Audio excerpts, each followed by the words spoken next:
pilgrims. It's me coming to you from Carrion de los Cortes. It's been about a week since I checked in via video, so I thought I'd go ahead and give you a summary of what happened this past week. So, day 10 was from Santo Domingo to Bellarado. And I remember that day it was just very rainy to the point where at one point it was hailing. It was, luckily, I got ahead of the storm pretty quickly, but I could hear thunder in the background, so that was kind of scary. I walked with a lady from Australia a lot of that day. I think I remember not taking too many pictures just because it was raining off and on. It was constantly putting on your poncho, taking off your poncho, putting on your poncho, taking off your poncho. And if you say, well, why don't you just leave your poncho on? It's because when you're walking like that, it gets super hot. So let's see. I was supposed to end in Bellarado, but the company that booked everything ahead, there were no accommodations in that area. So I ended up going to this really cute bed and breakfast. I got taxied over to La Quintas del Monte, and that was a really, really cute town of 15 people. So when pilgrims come to stay at this little bed and breakfast, it almost doubles the number of people in that town. So that was really sweet. We had a pilgrim's dinner.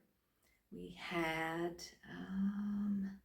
there were these peppers with some tuna in it, so I just very politely pushed away the tuna, but the peppers were really good. We had this soup. It was a vegetable soup, and I think it was artichoke. It was like this green creamy. It was delicious though. I wish I would have asked the hostess what vegetable it was. And then we had pork, of course, because we eat a lot of pork here in Spain. But it was really, really good. So that was yummy. And I ate with this mother and daughter from the States. I think the daughter's from Texas, the mother's from Colorado. And the daughter's name was Molly, and the mother's name was Tracy. And they come back every year and do like different segments of the Camino. There was also, I think they were sisters, these two ladies from France, Marianne and Mary. Maybe they weren't sisters, I don't know, but they were really sweet. And I've seen them every day walking, except, well, until today, because yesterday in Fromista, where I ended, that was the end of their Camino this go around too. So anyway, that was not a very memorable day except for all that rain and then hearing the thunder and getting hailed on. So that was day 10. Okay, day 11 was supposed to be Bellarado to Atapuerca. I was taxied back from La Quintas to Bellarado and I started walking. It was a pretty uneventful day. I know I got that picture of that mural on the side of a gas station of all places that kind of showed you from Bellarado to Santiago, how much further we had left to go. I thought that was interesting. But that day, I think the video I titled A Short Day. It wasn't really a short day. It was supposed to be a 30-kilometer day. And you know me, I don't do well with the 18 plus mile days. So I ended up in Villafranca and I started walking all the way. I was going to do it all by myself. Walked all the way to the bus stop only to find out that they didn't have any buses to Atapuerca because Atapuerca is not a huge town. The only bus they had was to Burgos, which meant I had to take a taxi. So I hobbled my way back down to sort of the center of Villafranca, and I ran into my friends, and I don't know if I've told you about them. I think I did. AJ was the one that helped me up the hill. I hope I told you about them. Anyway, AJ, Dawn, and Lisa happened to be sitting at this cafe, and I said, oh, they don't have a bus, because they knew what I was doing. And they said, well, there's a taxi right there, get them. So I knocked on the door and I said, hey, can you take me to Atapuerca? And he said, sure, get on in. And there was this other little, I don't know if she was Chinese. I think she was Chinese, but she goes by Jeannie. And she needed a ride to Atapuerca too. So we got to split that taxi ride, which was nice because it was a little more expensive than I was expecting. But anyway, so I got to Atapuerca. I was not a big fan of the place they put me up in there. It smelled like smoke. But, I've watched videos about that little town and that particular bed and breakfast, I guess you could call it. And they're supposed to have some really good food, but I couldn't. The smell was so bad, I just stayed up in my room and I tried to recoup after walking as far as I did before I called it quits and took a taxi. So I don't think there were a whole bunch of pictures that day. And like I said, I think I entitled the video Short Day. It wasn't a short walking day. Well, it was because I took a taxi to Atapuerca. But I did meet a nice couple there from the UK, and I see them off and on, but they don't travel more than maybe 10 or 12 miles a day. Um, and they just stop where they stop, and they reckon it's going to take them about 2 months to finish this Camino. But hey, good on them, because they just refuse to get overtaxed and hurting feet, and they've not gotten any blisters because they're just taking it easy. So good on them.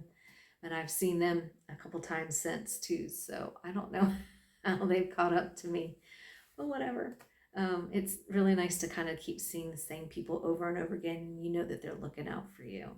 So that was day 11.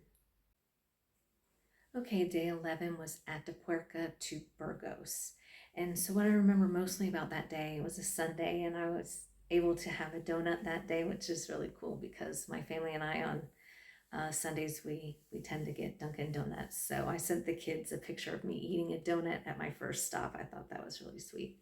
But on that particular day, there was a lot of rural walking in the morning, and then as you got closer to Burgos, it kind of became this industrialized area. So I didn't take a whole lot of pictures in there.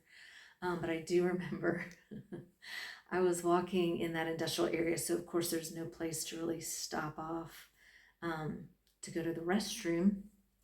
And as I was getting closer and closer to Burgos, I spotted the Golden Arches. They had a McDonald's, so I actually went in, used the restroom, and then got myself some chicken nuggets. Because like I said, everything here is like ham and pig and just not a lot of chicken and beef. I don't know why, but so I went ahead and had some chicken nuggets for lunch that day. I thought that was kind of cool that, I come all the way to Spain and I'm eating at a McDonald's, but I didn't care.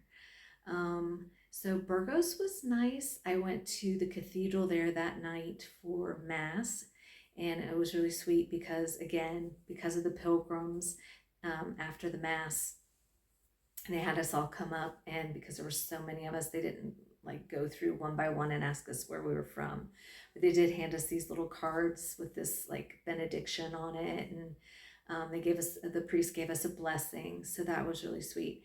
And the pictures that I sent of that all that gold that was inside the church, y'all, that was just the chapel. That wasn't the main church.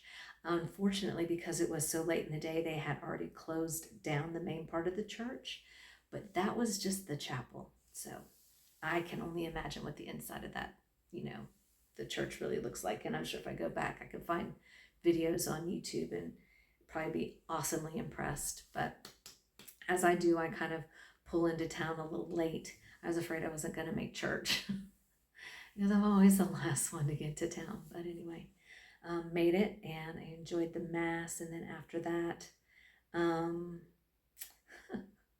so I tried to go to this hamburger place to have another hamburger, right? Beef.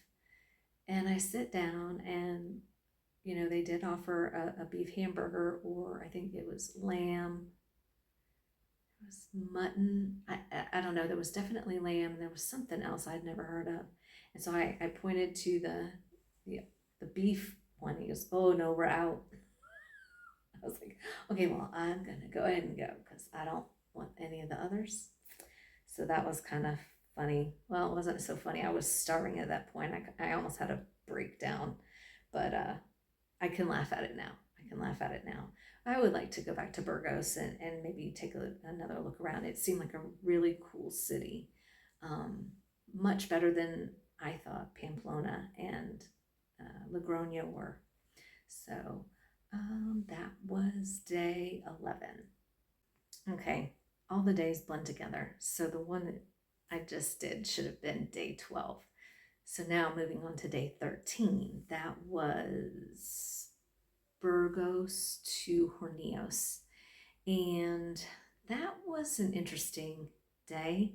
Just getting out of Burgos took forever, as you can imagine. And there were I remember having a lot of trouble getting out because in the inner part of the city, it wasn't very well marked. As you got further out, it was. But I've since learned too that when you're having trouble locating the route, best not to ask the young kids if you're on the Camino, because they'll be like, "Oh yeah, yeah." I must have asked a million people, "Donde es Camino de Santiago?" And they either look at you like, "I don't know what you're saying," or they'll say, "Oh yeah, yeah, yeah, go, go, go." And come to find out, as I was walking apparently the wrong way, this one guy goes, "Hey, Peregrino, wrong way," and he walked me back to where I was supposed to go. And they also, the kids can be a little nasty because they will flip the signs around on occasion. And in this one instance where I did miss the turn was because somebody stuck a sticker on top of the arrow, so you couldn't really see which way the arrow was going. And I saw a gate, so I just thought, okay, maybe I'm supposed to go towards the gate. But no, that's when I got called back and I was shown, no, go this way.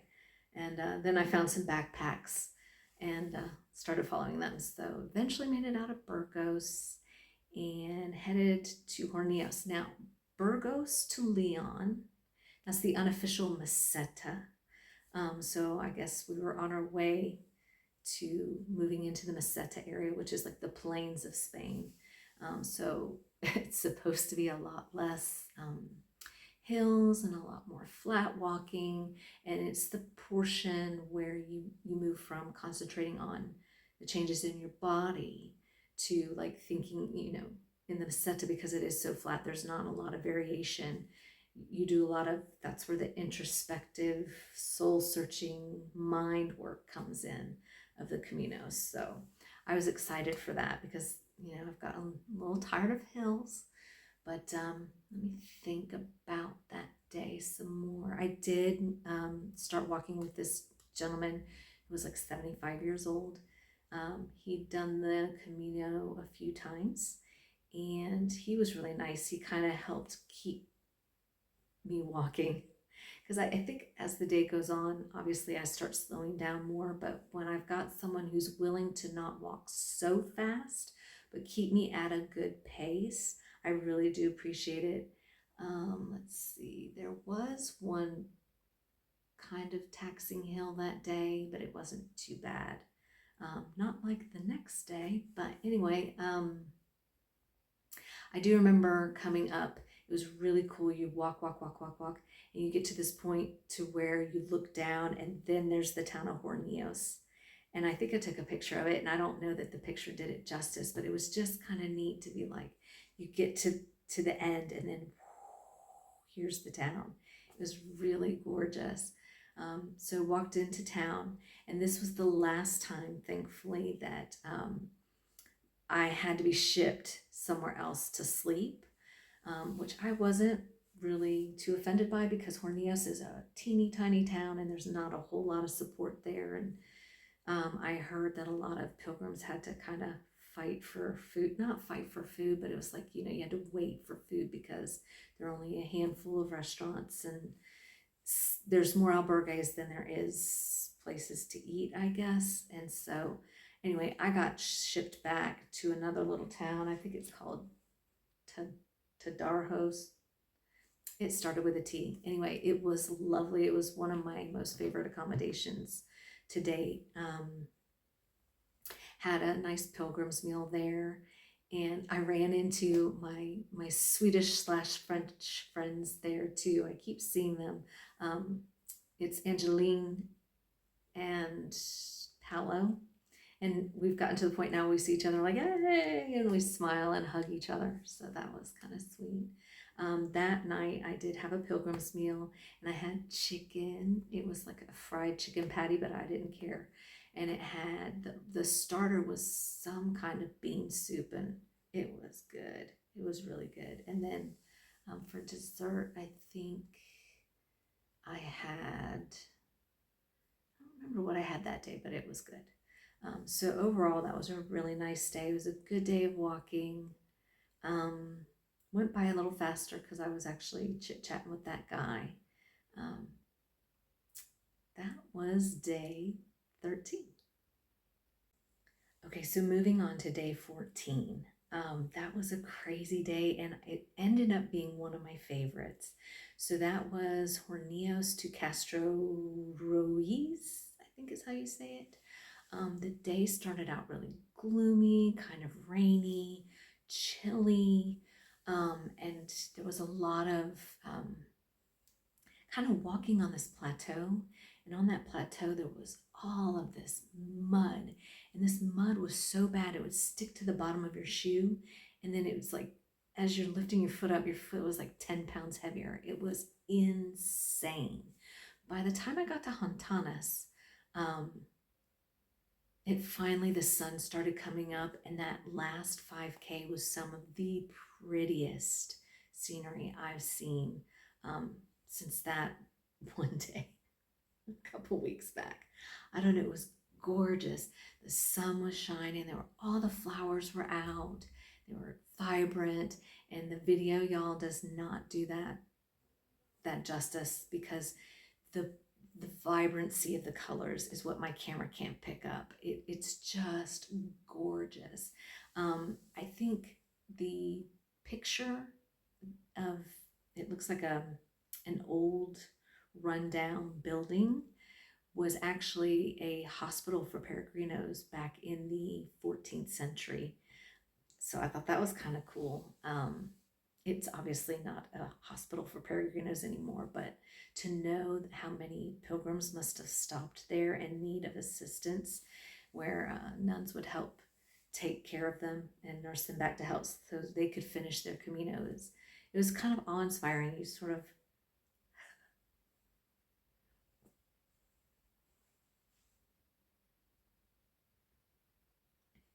felt connected to the experience. It was so special. Mm. But that walk into Castro Ruiz, however you say it, I don't know. My Spanish is getting better, but it still sucks. Um, was just phenomenal. I'll never forget it. Um, the town itself was really cute. I think I stopped in for another hamburger, and I think I told you about it. It wasn't as good as the hamburger I had on Mother's Day, but it was still really, really good. And the town was just really neat, and the hotel was really kind of cool. Um, what else about that day? Oh, like I said, that the back half, the last 5K, the sun came out, but it wasn't too hot, it wasn't too cold. It was just perfect walking weather. So I will remember that day fondly. Which brings us now to day 15, which was Castro Ruiz to Framista. And I think in an earlier video, I referenced a big hill and said it was the next day. You know, it was actually this day. So you start to walk out of that town and then you start to see the mountains and you're like, and you start to see a pathway up and you're like, huh, wonder if that means we're supposed to walk that today. And sure enough, yes. And in true Camino fashion, it takes you all the way up this forever, ever hill. It was a mountain. It wasn't a hill. And then you walked on the plateau of the mountain for like maybe 5 minutes, and then it took you right back down. But when you go down, and I try to capture this with the photos I took, is very steep. So, but you're basically climbing down into the plains. And that was really phenomenal. I did enjoy that walk, at least that part of it. Just having all that, the swaying grass, and I captured that on video. I hope you were able to see that. you feel, I mean, there was a parade of pilgrims, don't get me wrong, but as you're walking and you're kind of looking side to side, you kind of feel out in the middle of nowhere, and it's kind of cool experience. The wind, it was bitterly cold though. It was bitterly cold that day. And I finally had to end up pulling out my scarf, and because um I was thinking about bringing and I did. I brought my puffer jacket with me on the Camino, but I didn't bring it with me that day. Um, because it was supposed to be in like the 50s, and when you're walking and you're going, I mean, you don't need a jacket because you're warming up just by walking, and especially going up that hill. I definitely didn't need the jacket. But reaching the plateau and then going down into the plains and walking along the plains where there's nothing to stop the wind, I really had wished I brought the jacket with me. It's one of the ones that I send ahead in my second piece of luggage that gets shipped from hotel to hotel, just so that I'm not carrying so much on my back. I think I messed up and I needed it yesterday, but the scarf worked out really well. Um, and the sun did kind of end up coming out towards the end of the day, and it warmed up a little bit. And I remember walking into Framista. You're walking along this canal, so that was kind of cool to hear the water as I was walking. They're doing a little bit of renovation in that area out on the outskirts, so that we had to get rerouted a little bit, which added, I don't know if it was a kilometer and a half or 2 kilometers, but my feet did not appreciate it. By the time I got into town, I was so done walking. And it wasn't a particularly long day. It's just what they had you walk on. You just felt it through your shoes. So that was not fun. But I mean, I made it. And saw my Swedish French friends. We had dinner last night, and it's funny because Paolo knows more English than Angelique does, but Paolo had a phone call for work or something, or I don't know who he was talking to actually. It sounded like business, but and Angelique and I are kind of looking at each other like. So we get out our Google Translate and we're like sliding things across. Like, here's a picture of my kids, and she's showing me her grandkids, and it's really kind of cool that I keep running into them. But that was a nice place that I stayed last night.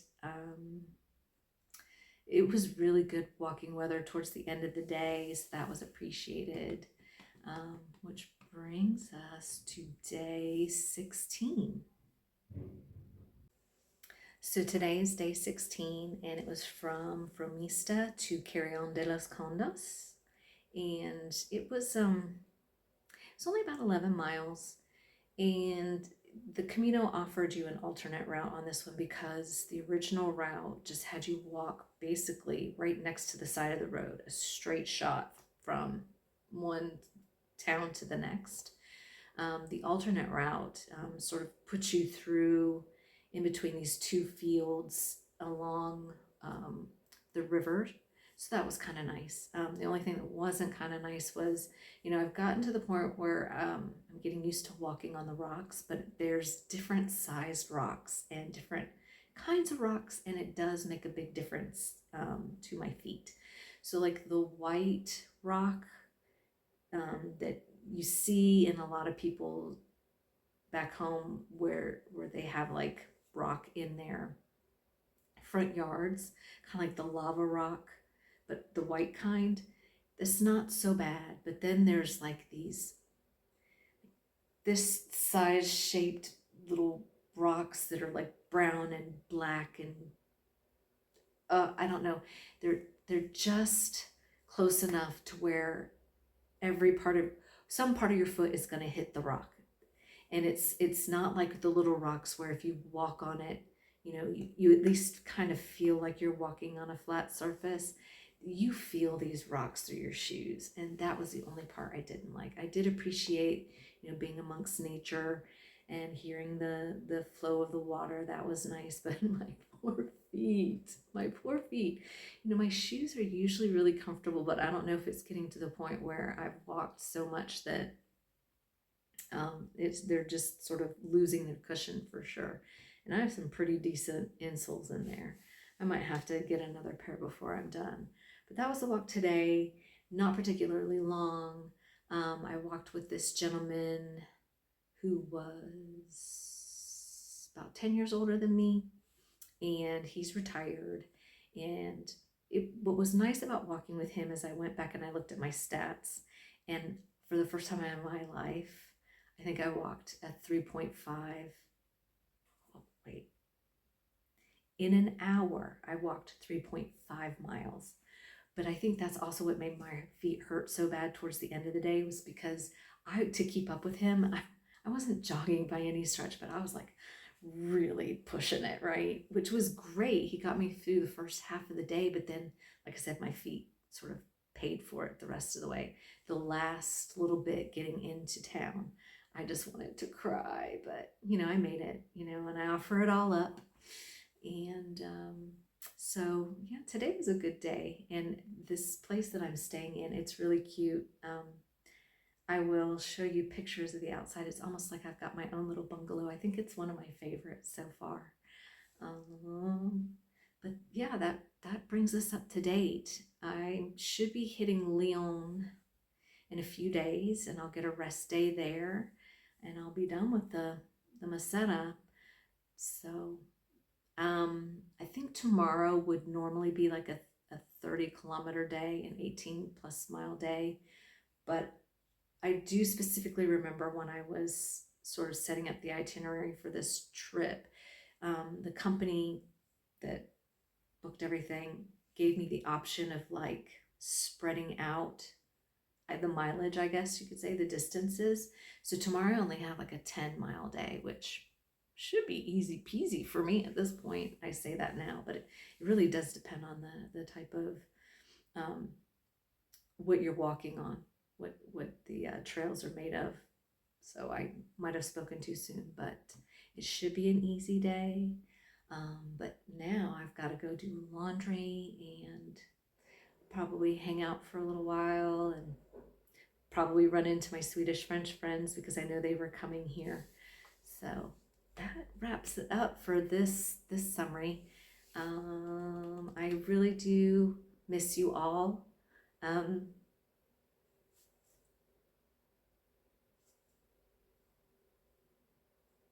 Keep sending the prayers. They're so appreciated. Definitely received. God, I gotta stop this. I'm an idiot. Anyways, thank you for all the well wishes and following me. So I'll see you on the way.